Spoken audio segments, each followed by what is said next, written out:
Hi there, I'm Charlie and welcome to day 22 of Vlogmas. Today I'm going to be making fruit mince pies. As I'm sure you're well aware at this point, food is a huge part of my Christmas, just as I'm sure it is yours, and one of my favorite Christmas treats is fruit mince pies made with Robertson's fruit mince. I'll be following the recipe that my mum used when I was growing up, but this is the first time I am ever attempting to do the recipe without her. The first step in making fruit mince pies is of course the pastry. To make this, we need to use the following ingredients.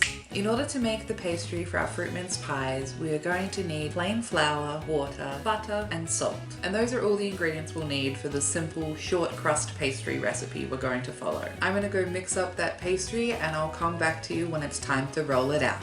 And we're ready to roll. So here I have the freshly made pastry dough that we're going to roll out and cut and then fill to become our fruit mince pie. I'm gonna take you through the process of making one fruit mince pie from end to end, and then I'll make the rest of them off camera. The first thing we need to do is to roll out our pastry dough.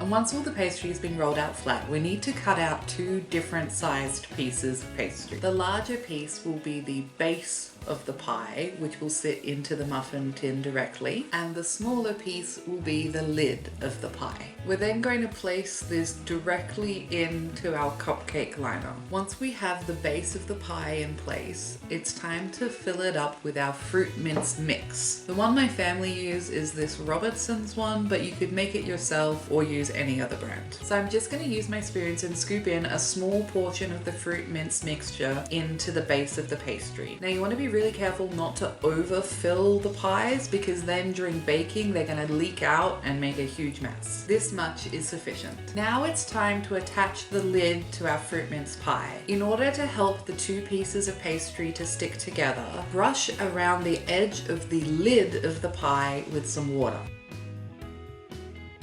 before placing it onto the existing pastry and lightly pressing down with your fingers. This will help both bits of pastry fuse together. And our final step before we can bake it is to once again lightly brush the center of the lid with water and then sprinkle some caster sugar on top. And that's how we assemble the fruit mince pies. Once you finish making your fruit mince pies, you can cook them in the oven at 180 degrees until golden brown. Now I have a lot more pies to bake, so I'll see you when they're ready to taste.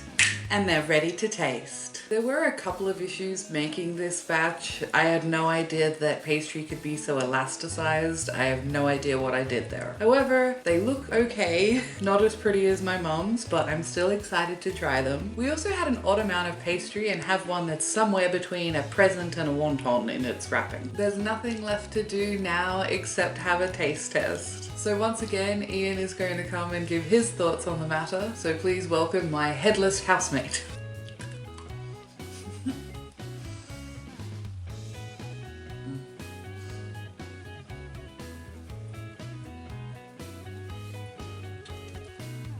What do you think? Not bad. Pastry's a bit chewy. It's very sultanery. I think I overworked the pastry. I think that was a problem. But that fruit mince recipe in those jars has not changed in decades. That is exactly what they taste like at home.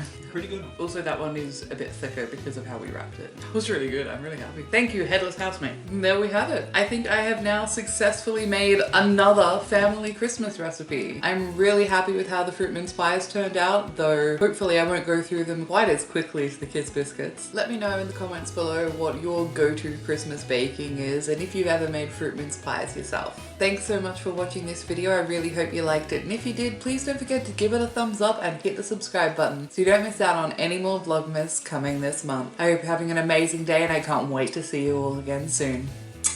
Bye!